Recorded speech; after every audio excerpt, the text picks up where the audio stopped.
name is Theodore Spyropoulos. I'm director of the Architectural Association's Design Research Lab and founder of a studio named Minimaforms. My background is really in arts, architecture, and science and technology. I've had a long-standing career, I guess, so far within the field of designers research, working on trying to humanize technology and also to try to enable more collective and participatory ways of thinking about how architecture can engage with the everyday. So a lot of the work that I'm involved in with Minimaforms, with my students and staff here at the DRL, is really motivated to basically ask more informed questions. We take an approach which historically has been called experimental, but the reality of that is just trying to ask, and try to develop a methodology and a practice that's really just trying to challenge the orthodoxies that we've inherited and continue, I think, a more expanded sense of what architecture can be instead of explicitly speaking about what it should be. So a lot of the work that I'm involved in is really about trying to find different ways to work with people to help realize more of a collective project. I'm Greek American, first born outside of Greece in my family. My mother and father moved to New York in the late 60s. And honestly, my introduction to architecture was through my mom and speaking about her late sister who studied in New York architecture, but unfortunately passed away. And it was more like an idea than it was actually me knowing anything about it. I grew up at a time where internet wasn't really at my fingertips, and I was trying to, I guess, find myself in different things, involved in some forms of art, some forms of sport. But realistically speaking, when it was time to study, I had this thought about architecture, and I went to the local Institute of Technology in New Jersey, NJIT. And what I discovered there for me was like amazingly profound. I had no access to really understand what a studio was. Like for me, I was very involved in music, more interested in scenes, and I really felt this kind of collective expression was really amazing to feel part of, very do-it-yourself, and the kind of music that I was interested in, and punk rock and hardcore music and indie music and electronica. So when I discovered the studio space as a place that I could really kind of create an environment to explore ideas, for me it was life-changing. So I think the culture of the studio for me was very important. I went to a commuter school, so it wasn't really a place where a lot of people used the studio. But the ones that did, we also found, I think, a very important kind of synergy to speak about things that were both personal, social, political, discover the work of others, and also see the kind of synergies of people asking questions through the practice of architecture. So for me, I've had, I think, very important professors at that time that opened up the possibilities to look at things, but also just discovering magazines by chance or books and seeing a couple of pictures, because my school was very technical and we learned a lot of history of architecture in a traditional sense. Spiro Kostov's history of architecture in explicit sense. But I had a professor that was a very good friend of John Haydock at Cooper and was actually one of the founders of the School of Architecture. And he, opened me up to a conversation with his, people that were around him, like Gordon Matta Clark and Dennis Oppenheim, and the 70s art scene in New York, which I gravitated a lot to. So in a technical school, I fell in love, let's say, with the spirit of, 60s, 70s art movement. At the same time was learning how to program and really start to use architecture as a conceptual apparatus through looking at the connections between art and expression. And I also had a professor named Troy West, who was also very important to me. He was a bit more hippie, uh, socio-political activist, architect. Is was trained and worked in Pittsburgh and worked for people like Luke Kahn and worked on, I think, important projects like DACA and others.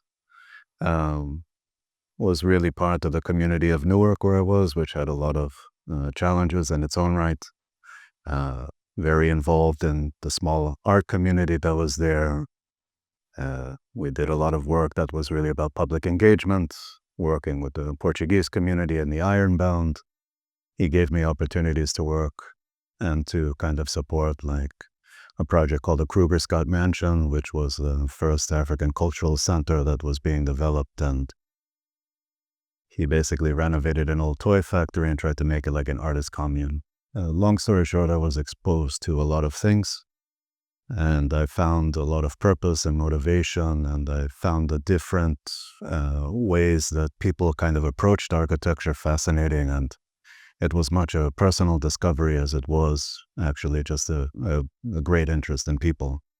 So for me, architecture has always been a very human thing. And I never called myself an artist, even if most of my work is shown in that context, mostly because I think the spirit of that collectivity and creating things for others is something that was very important to me. And I think those were the initial seeds. And then, I had a small internship with a woman who was working for MTV before I came here to study at the AA. And here was a different discovery altogether, because it was the opposite. It was a context that was very, let's say, art and conceptually friendly. It was not very technical, but I joined the DRL as one of the first students. And that was at the beginning of, let's say, the digital architecture experimentation, exploration. In parallel to here was what was going on at Columbia, like the paperless studio, the pre-DRL history in some sense was formed by people like Jeff Kipnis, who had obviously deep affiliations to both, and Bahram Shradel.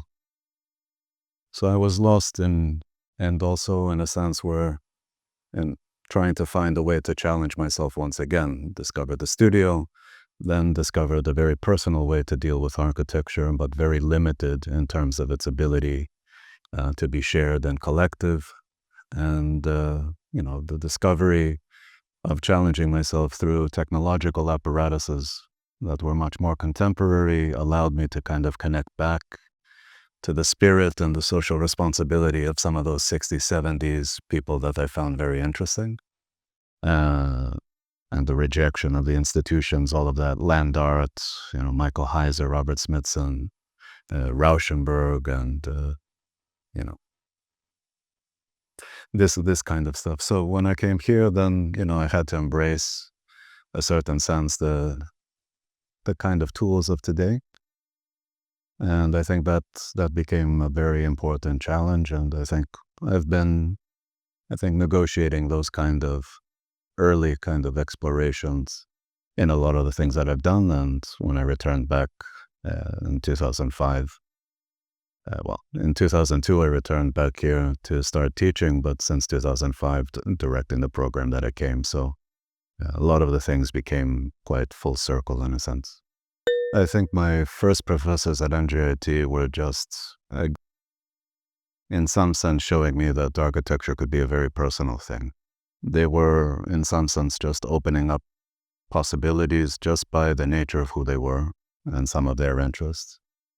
And, being left to my own devices gave me the chance and the space to really critically interrogate that.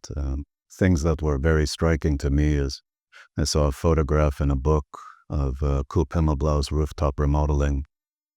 I saw a photograph in an art history class that I was taking of Krzysztof Wodicko, who's a Polish artist, socio-political, who did a projection on the Hirshhorn Museum in Washington of a hand holding a gun and a hand holding a candle, and a projection could be architecture. And for me, those things actually just triggered a whole series of questions because we were being schooled on Renaissance architecture, Gothic, Egyptian, Greek, uh, and then postmodern, modern, postmodern.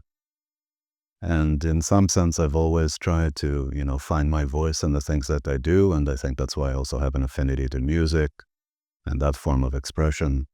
Uh, and we were involved in a lot of things that were music related when I moved to London with my brother the second time around.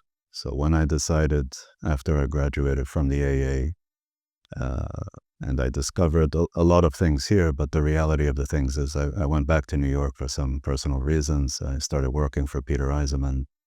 Everything was kind of a continuous education, and I feel like that kind of examined life is something that I keep very close to me. Most of it because I feel a deep responsibility of what architecture is, and I am generally very curious. And when I learn about something, I feel like that's something that I can also share with others. So my deep interests, I think, migrate quite a lot. Seeing those images basically demonstrated that it existed. The things, let's say, at a technical school that I was really influenced by was like Diller and Scafidio's book of their early works called Flesh, or Raymond Abraham's Unbuilt, to see what a drawing could be. Just discovering the work of artist Robert Morris and the title of a book that he tried to write about the history of contemporary sculpture called The Continuous Project Altered Daily.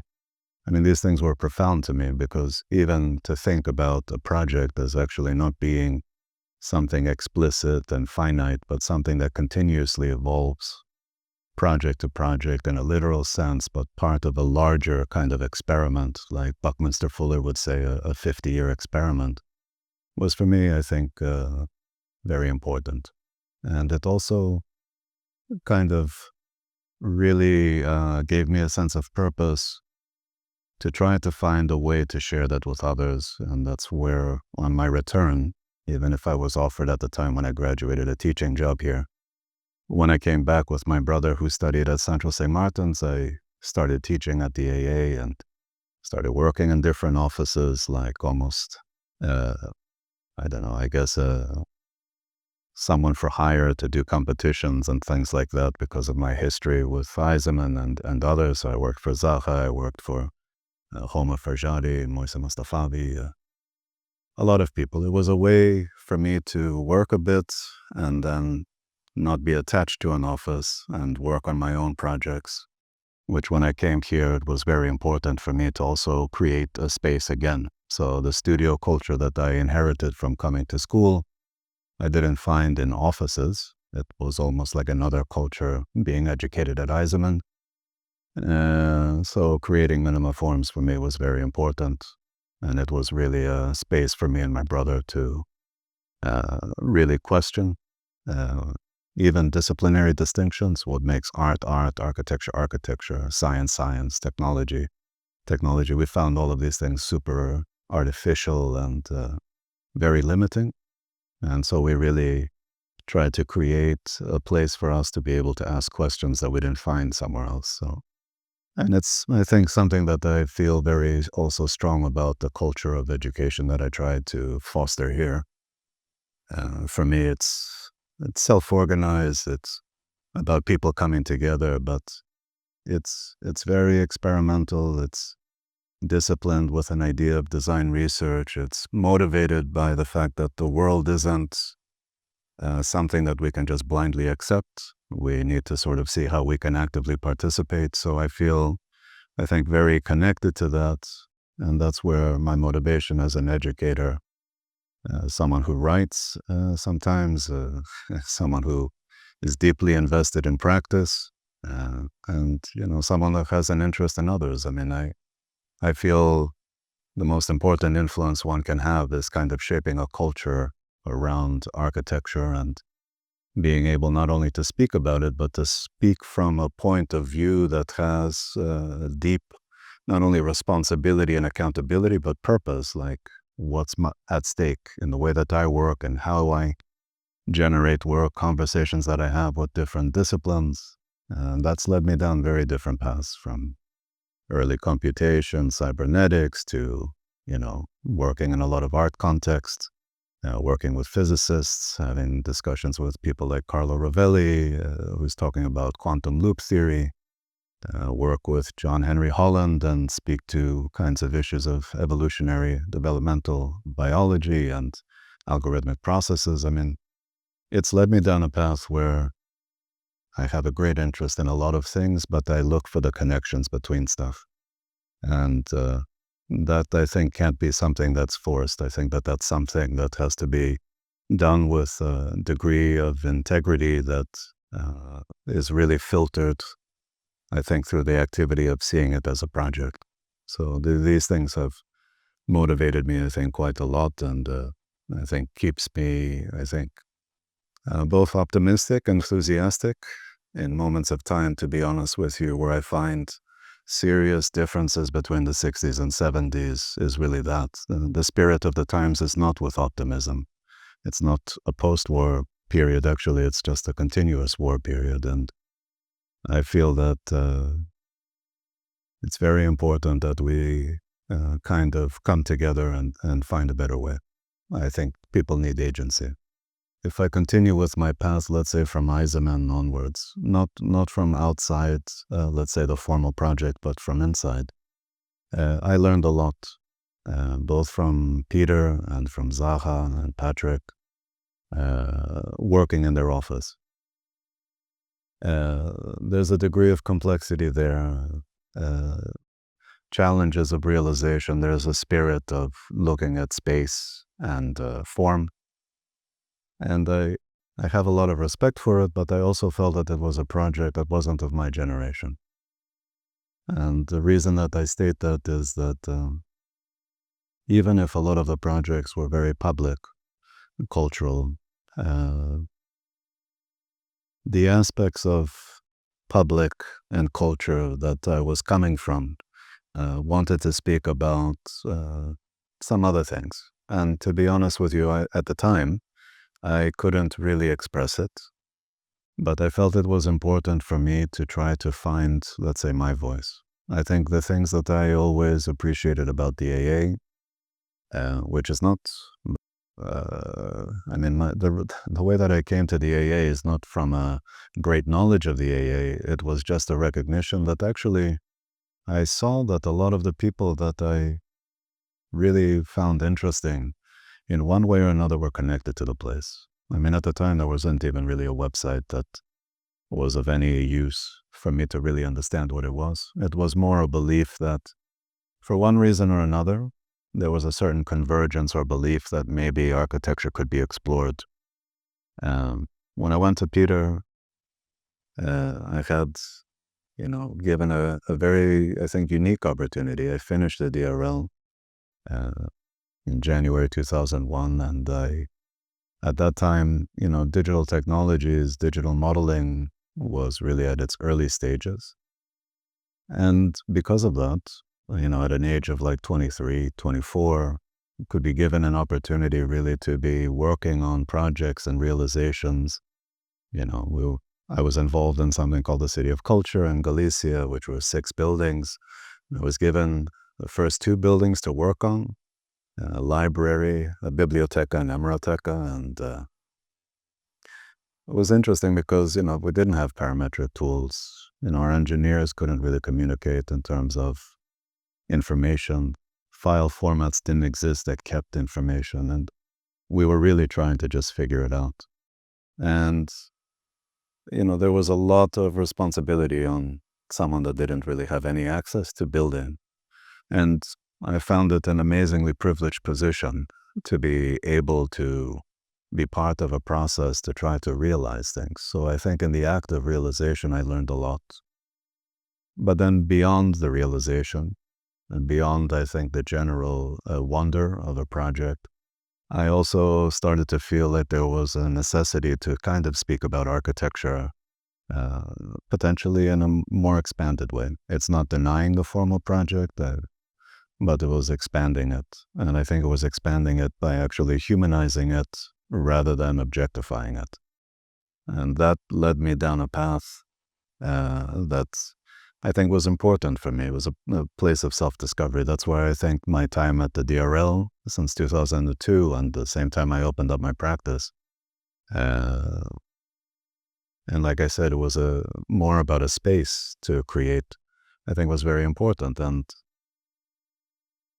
I always felt like there needed to be opportunities to think about architecture outside building, meaning like a lot of the things that I valued in art also had a certain durational aspect, dealt with certain things that were latent or uncertain. In the project of Weizmann's, the irony of certain things is that the first two buildings got built and they were given to somebody that was quite junior in the office. The main project of that proposal was an opera that remains to be built now. So the head designer at the time, Andy, was working on that project, and that wasn't realized. The first two projects, actually the first project, the Emeralteca, was the prototype where all of the systems that were going to be developed would be implemented from. And so a lot of things were kind of exposed to me in a way that I could learn through these projects and also try not to maybe repeat some of the challenges that those projects had um, from a place of knowledge. And so I didn't stay long at Zachas, even if, for me at that time and also at that moment was an amazing explosion of projects that were happening in the office. The Wolfsburg and the BMW building was won as a competition, and there were some very talented designers that I met, and we became, let's say, not really friends, but in a sense, like respected the art of modeling, the art of description, trying to find ways to rationalize things. And that opened up a whole aspect of research in the DRL, which was also about developing tools and enabling a way that architecture would actually not just be responding to, like, let's say, the digital architecture that I was educated on Greg and Greg Lynn and Jesse Reiser and all of these things, but was really expanding that space into something different. And I felt, as let's say a second wave of whatever the digital architectural project is, there were new questions to be asked. And that was as much theoretical as it was practical. And it was as much about a collective project as it was about research and what design research meant and learning through making and prototyping. And also, I think, a discovery of, actually, I never use the word digital, I have to be honest. I really don't believe in the digital, and with me and my brother in Minimaforms, we reacted strongly against the digital as something being flat, screen-based. We really disliked this. We tried to spatialize everything, spatialize topography, like in memory cloud, spatialize all activity, and influenced, I think, by, Cedric Price and second-order cybernetics and the art movements that we were discovering, but also the history of computation, which for me, I started to really try to educate people on, which connects people like Fry Otto and material form of computation with Negroponte and, the Architecture Machine Group, which became the Media Lab, a 10-year experimental lab set up by someone that just graduated, really turns into the Media Lab, which is, arguably one of those icons of the communication revolution.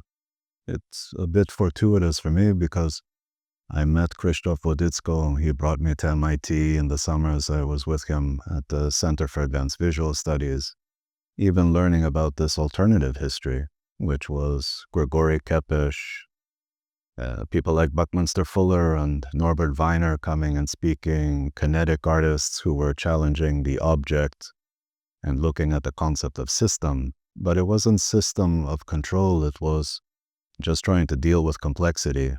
And that's why I spent a lot of time working on a PhD that I think took a lot of reference from a man named Gordon Pask, who was someone that worked in early days computation here with John Fraser and Julia Fraser. He worked with Cedric Price. He worked with Negroponte at MIT. He worked with Yona Friedman, and that kind of activist, architect. So I just felt like there were aspects of that I felt were important. They didn't fully have access to the technology, so everything was more conceptual and mechanically computed in some sense. Minimaforms as a name is coming from complexity sciences, and form is actually a moment in time. That moment is called the minima. And it's coming from an approach and a discussion that I used to have with my brother early days, which was that the world is not fixed and finite. It's dynamic, it's changing. It's not about dynamic form, it's just everything is in formation. So if you really see that and you try to understand it, you capture it as a form in time. And that form is more of an understanding than an object. And that understanding changes. And I feel like a lot of the work that I'm personally engaged in deals with latency and uncertainty, and just tries to understand that we don't really understand everything. Our systems that we design are also needing to be adaptable and change. And because, the only certainty is uncertainty. And I've spoken a lot about these things in different ways. I've written about it. But I think a contemporary situation, speaks to that in ways that cuts across a lot of the, let's call it, theory outside of practice.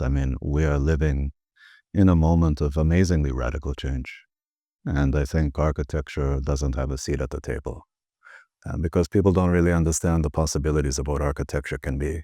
And for me, it's very important that if the problem is spatial, then I feel that it is architectural.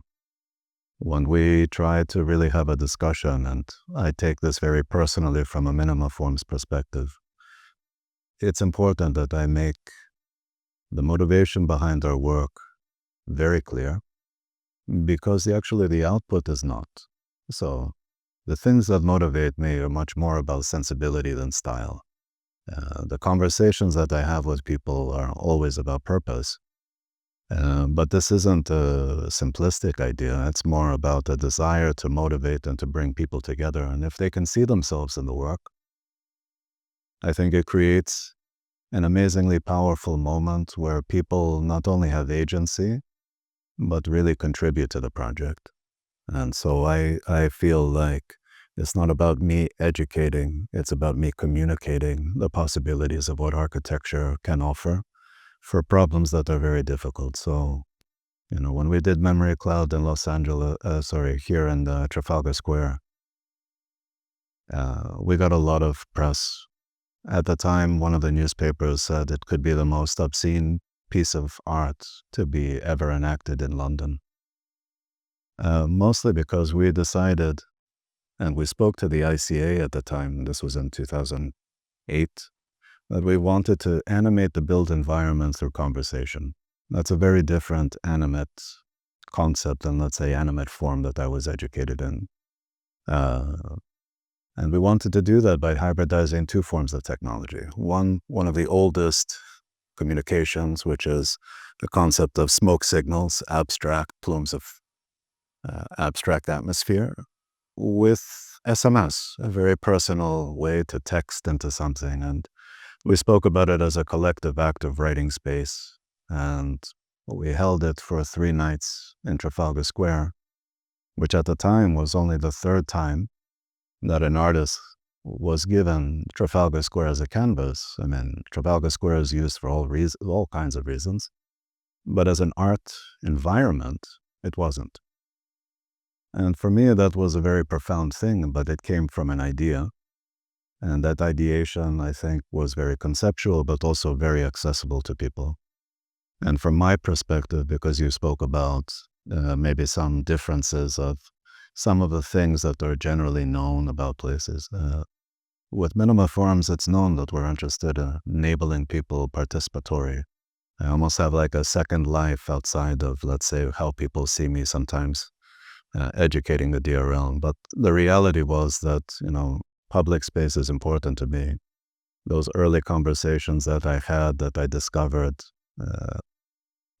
even at the first years in architecture school, were important, especially coming from a city like Newark. So for me, to see Trafalgar Square as a space of riot, but also as a space of celebration and protest, a space that really speaks to the voice of the people that live into a city, I think for us was very important. So we, in some way, similar to the land artists, really didn't participate in gallery shows, did things in the public. Took us a year to get that project. We had to be very scientific about dissipation rates because it was one of the most trafficked areas in London. But at the same time, we had to speak about a time that had a lot of social unrest, and they were worried about religious inciting of violence and riot, and what happens when you give a platform to people to say and respond to what they see. A lot of things happen. And the conversations that we had, I think, were meaningful because they talked about what it means to speak, what it means to use our architecture as a voice or a building to speak. And that's where it connected to people like Woditsko and others. And then we did it in the city of Detroit 2 years later, where that became about really public testimonies and really about a celebration of the people that are there, a response to, let's say, this kind of ruin-porn tourism that was coming there. And I felt like it was something very empowering, but regardless of how I felt, it's how other people felt.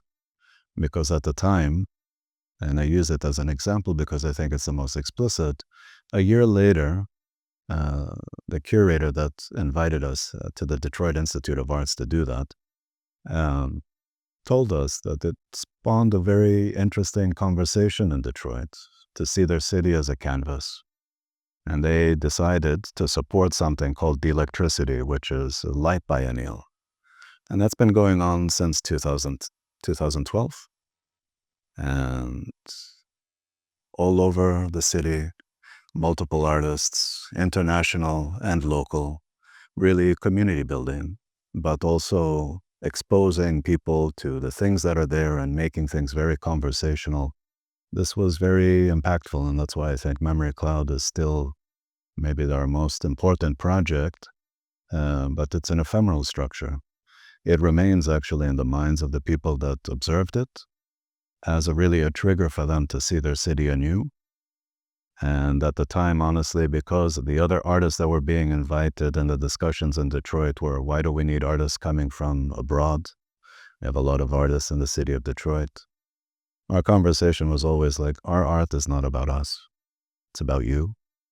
All we're doing is generating a platform to have the voices spoke, expressed, to turn those steps that are closed because of financial issues to the museum into something that the building speaks to its community, but it speaks through the authors that are actually the community themselves. And I think that meant something to us, and it's something that obviously every project can't explicitly have that kind of outcome, but I feel like it's very powerful. If 2.5 hours over 3 nights on a weekend in the center of Detroit, which is actually not so active, and the museum's closed actually, could have chance happenings of a kind of collective expression, cars stopping, people coming out, for us was amazing, and remains something that I hold very close. And it challenges me also to think about things like we did a project like Petting Zoo to challenge robotics and AI. We showed it 10 years later, last year, in Brazil. And for a show that was talking about AI, and what it was really speaking about is mostly diffusion models and a certain interest in it. For me, it was really important to participate and take Petting Zoo out of its not retirement, but break, because it was traveling for 6 years with the Barbican.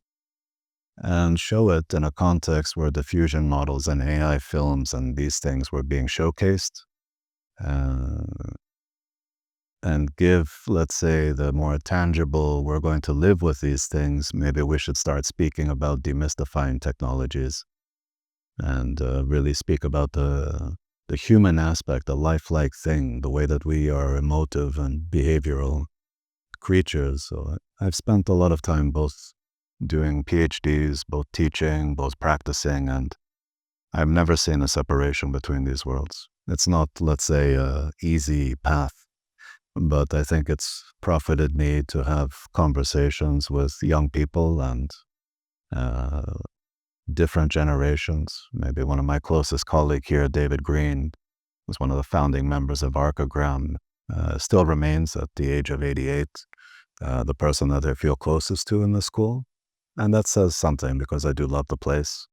And maybe that's my weakness because I see this place having a responsibility to speak to a lot of things. So I appreciate that metaverse and other things are things that the DRL are known about. That is one aspect of many things that happen here. And maybe it's the easiest to consume because by its very nature, it's online affiliation with Zaha is obviously very strong, but it's a two-way thing.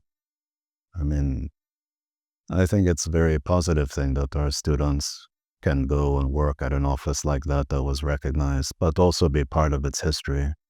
Because from 2000s till now, that office has had many, many graduates. At the same time, a lot of other offices have too. And currently, to be honest with you, Heatherwick's office, Foster's office, uh, you know, hire a lot of our graduates more than sometimes Zaha's office. And in the early days when I came here, it was offices like Rem Koolhaas, OMA, uh, Future Systems were different. And honestly, it was also motivated in the early days to create your own office.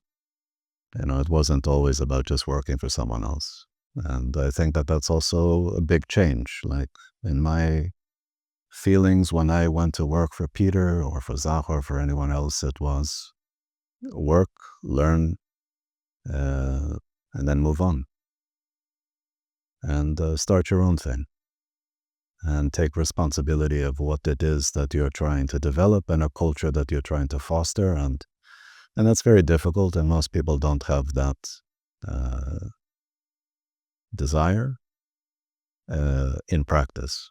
I think everybody wants to talk about finding a way to do their own thing, but it takes a lot of sacrifice. It's an unsaid thing. And I think what keeps you motivated is a sense of purpose of why you're doing it, because a lot of extra hours and it's a lot of deep self-reflection in some sense. But it also is an amazing thing. It's taken me all over the world. It's made me have the opportunity to have conversations that are very unexpected. And I think it also challenges the orthodoxy of where we think culture resides. In my conversations with David Green, it's pretty clear to me that we see culture as basically the things that everybody do every day.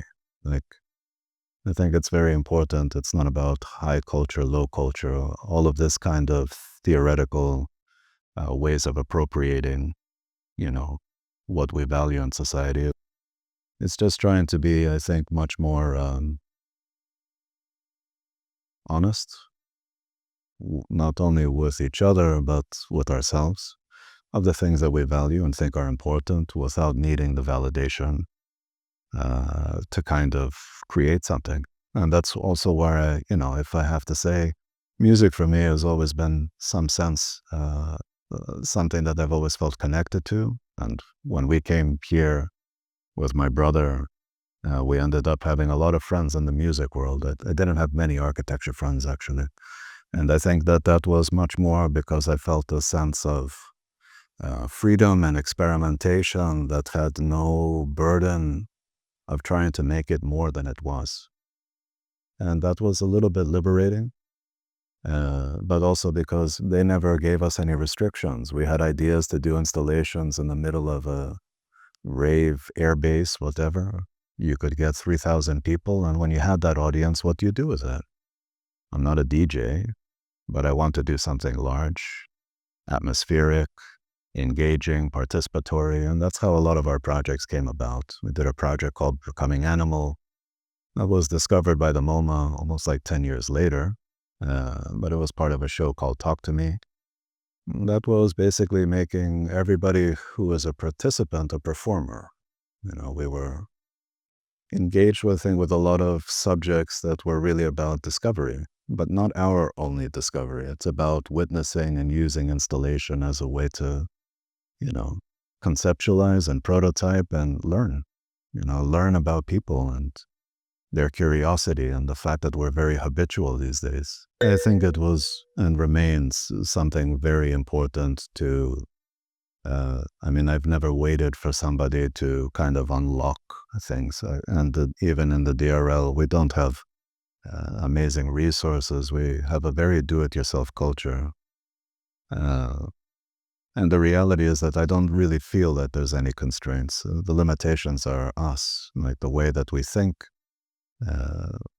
We don't need to have access to all kinds of tools. I try to basically speak to my students that being creative is working through constraints and still having an objective that's beyond the thing itself. That's why I challenge the notion of object or aesthetics at face value, mostly because I really don't believe in representation, actually. I feel representation is the enemy of architecture.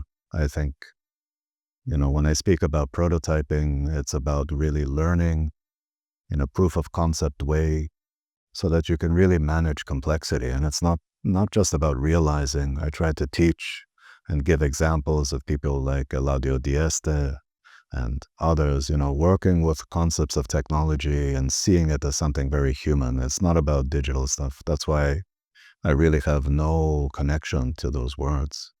And I don't think many people do, but I think like language in some sense needs to be understood as something that's limiting.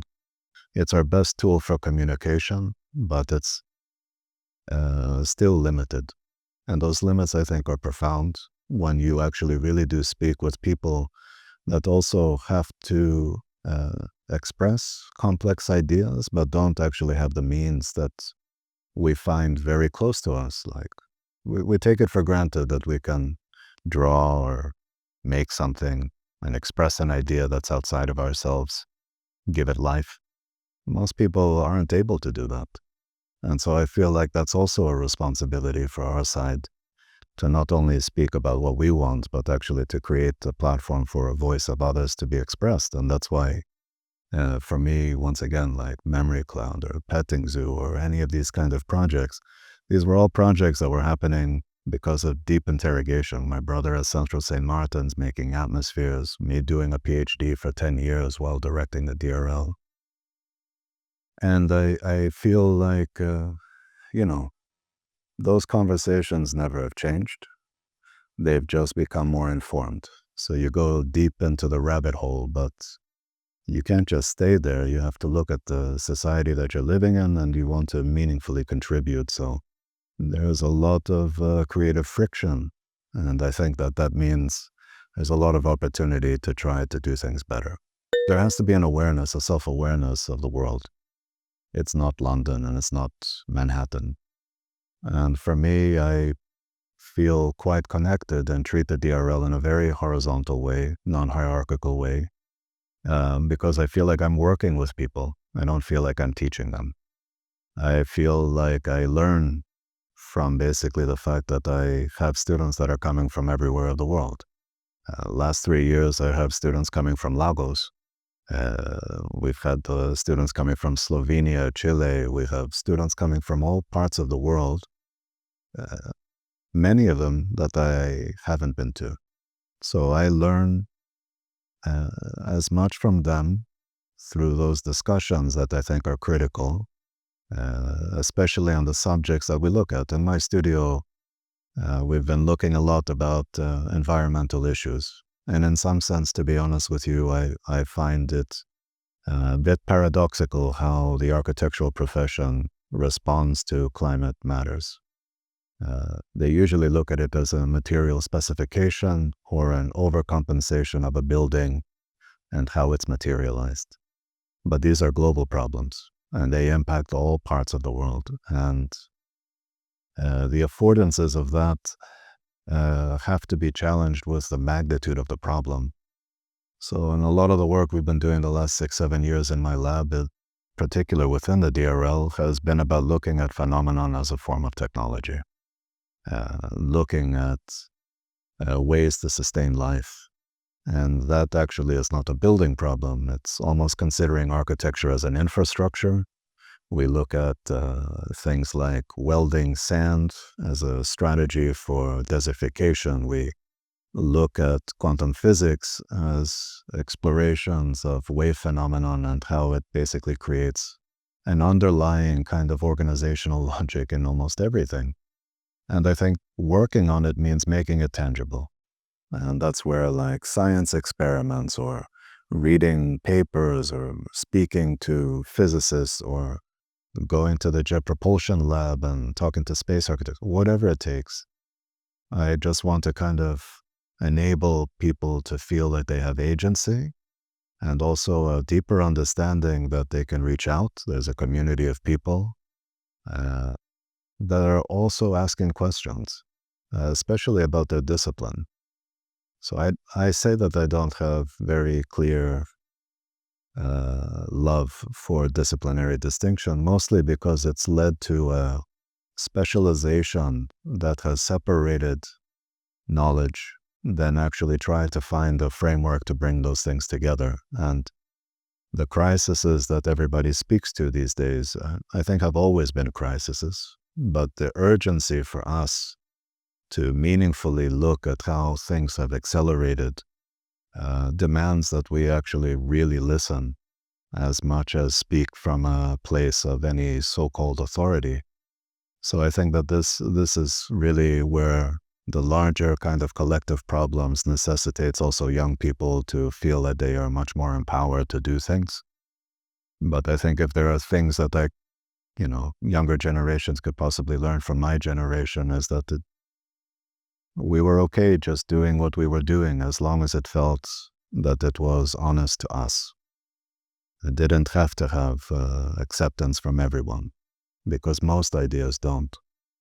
So I feel like it's important that people find agency, they find a community that they feel also shares maybe some of their concerns, and they really speak to their discipline in terms of how it can engage some of these problems. I think today it's a little bit difficult for me because design seems to be something not really valued, both in the way that the market addresses it, both in the way that architects address it. Things are going to be designed one way or the other. No design is a design. So the point is how can we do that in a much more informed way?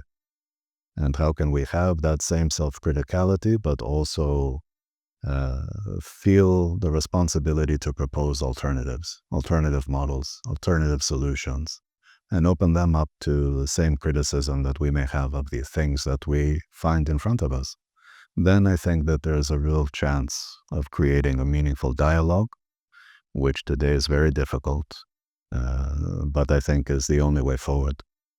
And so for me, even in this interview, it's I feel a responsibility to at least be able to share an experience. It's nothing more or less than that. And I feel that that's important to do. And I think there are a lot of people that speak, and once again, I don't always feel like I'm just speaking for myself. I feel like I have a responsibility also for the students that come to the DRL, regardless of whatever brought them here. While they're here, they're going to be exposed to all of these other things. And I think the history of a lot of the graduates, many of them my students, have operated without the need of how to really speak to actually what they do outside of the things that they do. And I think it's important. I think it also shares a certain form of humility, which I think architecture sometimes lacks. It's only a contemporary condition that we can be dismissive of some kind of star culture. But where did the star culture come from? Before we called them masters, before we just respected to go and work for people, everything needs to be reconsidered. And I think a lot of the ideas and the stigmas behind actually just a way of thinking and creating practice has to be addressed in a meaningful way. It's definitely a collective act. It's not the product of one. It definitely necessitates that everybody believes in what they're doing, because there are a lot of challenges in the world, and we just need to find a better way to do that. And so I still love architecture. I love buildings, even if we're working on sometimes some of the most radical experiments that are done in education and in research. If it's self-organizing robots or if it's controlling clouds, I don't feel that that's not a human thing. Actually, it's only in support of, let's call it, the human project. So I feel that it's important to be able to kind of explore things in a way that really profits people, and also creates a way that the profession doesn't dominate the intellectual capital that we have. So if it doesn't exist, I can only encourage people to create it. And that's not lip service. That's how I actually live my own life. I've said I've been involved for 22 years, and then I was also a student here, and things have come full circle. The things that even when I've had the opportunity to do and be involved in the 10th anniversary of the DRL and fully curate the 20th anniversary, the reality of all of that has always been about what did our graduates do after this. But for me, it's not really important about, how many just get a job. They get jobs. I feel like it's a responsibility to educate people to be able to have opportunities. In the 25 years that I've been involved, that means setting up their own offices, some of them very decorated. Continuing their education, becoming educators. Some are deans of schools like UCLA, other head of graduate school at USC. These are ex-DRO students. People building in all parts of the world, in India, in Turkey, everywhere, China, Chile, everywhere. I think the reality of the things is what I find most important is that the experience that they gained from coming here is not really about making an ultimate project or just about skills. This isn't about that. It's about, once again, finding something that they feel is life-changing, is purposeful, and going back actually to their context, whatever that may be, and finding a way to make things happen. People are coming from different walks of life, and they're returning to different places.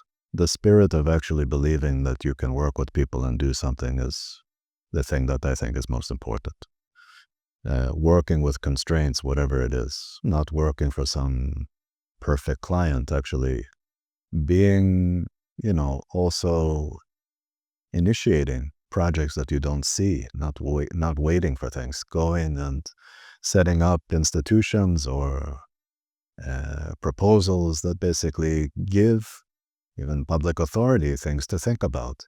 I think just being active, I think, is very important. And seeing their success for me, on a very personal level as an educator, is probably the most valuable thing that I can have as motivation to continue to be here. And what the DRL is going to look like when I'm not the director, I think is going to be something different. And I don't think that that's a bad thing necessarily. It'll be different. And those differences, I think, make a difference, and time will speak to that. But I think what's important for me anyway at this stage is that I challenge my staff just as much as I challenge my students, and I hold myself more accountable than anyone else. So I feel like as long as that is at the heart of the conversations that we have, then it doesn't really matter to me how people see the DRL. I think from a very important place, most of our students come here because they don't understand what we do. Some of them come because they want to get jobs in good offices. Some of them just come because they really need to take a break from what they have invested. We've had people 4 or 5 years at OMA, Asymptote, all kinds of offices also come here to discover their own voice because they assumed the voice of someone else that also had a very strong, let's call it agenda or a thing, and maybe had similar questions that I had about what my practice would be. So as long as that's a question and it's not a definitive answer, then I think it's healthy. And then I have a lot of optimism. I don't think that that comes for free. You're going to earn it, and it's going to be difficult. But I think as long as you know that you're not by yourself and there are others working and doing things in different contexts, and that's why I speak to the word community in the DRL. I've had over 1,000 students, and they find interest in what the next generations are doing or 10 generations past. And I think that that's valuable to feel a part of something. And that extends a lot to the AA. But maybe there's also differences. The DRL has maintained and continues to push forward because some of us, or I'll speak very personally, feel like repetition or repeating ourselves needs to be challenged. So I don't really like just finding something and kind of playing by a playbook. For me, actually change sometimes needs to be put forward as change, even for change's sake, to try to see something different, maintain the methodologies, but change really the scope of what we're looking at. So if it's at the scale of the city or the scale of a brick, all of it is architectural, and there are so many aspects of that. By just changing slightly the attention to something. If we're talking about housing, there's a history of radical experimentation across the world, that there's a discovery there. So I think as long as we can do things in an informed way, as long as young people don't see that the only history of architecture is what they see online, I think if they really do have meaningful conversations, even with people that may seem to be very different, oppositional, and sometimes even people think of them as the enemy intellectually, I feel that they can profit because they can at least interrogate their own position. So the DRL in some sense is a kind of experiment in that teams are self-organized, people are working together without hierarchy. This means that it's a very human place, and all the challenges of being human are also here. But also all the successes of what that brings, that when we do work together well, we can do things here that other people can't. Mostly because it's motivated, I think, with the fact that doing it together makes it not only unique, but it makes it responsive, I think, to challenges that are out in the world. And that's not always how things are interpreted. And that's not always successful, but at least we try. And I think that that in itself means something today more than it has, I think, ever. Because I do really think that there are a lot of very important and serious issues that need attention. And it really needs all of us to be working together. There are things that I want to do in the future.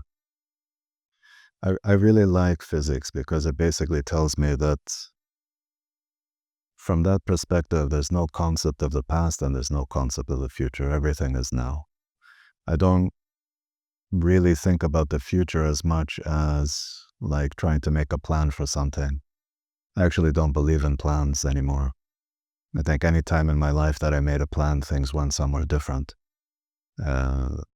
the reality of things is that of course, from a very personal point of view, you know, enjoy the fact that Minimaforms is engaged in a lot of public works. Sometimes those public projects, I mean, we can't even speak about them sometimes, like a national park in Greece and things like that. Because the public sector works in the way that it does, public and cultural projects in this way take years and years and years before even the conversation of its realization is there. So for me personally, I'd like to see some of those things realized, because I think, to be honest with you, that would also challenge, I think, some of the kind of basic assumptions about work that we're interested in installations. I like art. I always say I'm an architect. I believe in architecture. I think it's the most profound art. And I think, to be honest with you, it influences our everyday in a way that, from that perspective, is the most important, at least to me. And because it's not a personal thing, but you can have a lot of agency in it, that's where I feel like a lot of the experiences that I have, a lot of the projects that we've done in Minimaforms, as slow as it takes to realize them, I feel speak to things in a very explicit way from, let's say, the things that I've shared with you. I don't try to, like I said, put forward a kind of style that somehow is a brand for interpretation. But I do have a very strong, let's say, commitment to certain ideas and a very strong sensibility. And though that challenges a lot of people to work with me, the ones that do understand that we're working on this together. So I can only be as radical as the people that are working with me are, able to both understand and, give me the opportunity to kind of help shape that with them. And when I mean radical, I mean much more human. I feel like, I explain to my students, I really don't like robots. And as a thing, it's not something I do, but sometimes the path of ideas means that you explore the translation between the digital and the physical, the behavioral. You by the nature of the problem, go down paths which you have to actually explore. And the more uncomfortable sometimes they are, the more critical I think your perspective can be in terms of really trying to find not necessarily a solution, but an alternative.